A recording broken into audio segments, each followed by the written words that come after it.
Hey guys, what's up? In this short tutorial I'm going to show you how you can copy and paste your profile link on X, for example, to share it with your followers or fans online or with random people online. So this is how you can do it, guys. You can do that on both device types, on your mobile device as well as on your computer. So as you can see, I am accessing X through my Google Chrome browser on my desktop computer. So this is how you can do it, guys. Simply click on that icon here at the bottom of your sidebar here to the left, profile, to access your X profile. And what you want to do next, guys, is simply publish a post on your profile by clicking on that button here if you haven't done it yet, or use any posts you have published in the past.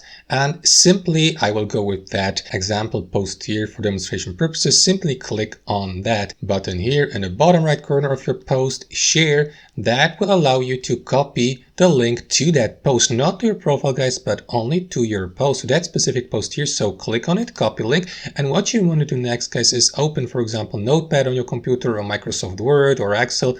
I will go with Microsoft Word. Open a new blank document and paste the link here, the shareable link here in your document. But what you want to do next is simply highlight the right part here of your post till you get to your username here, delete that part and simply copy the rest of your link. That is going to be the link to your profile on X, and you can share it with people online so that they will be redirected to your X profile. Not to your post, but to your profile. And that's basically it, guys. Thanks for watching. Have a fantastic day.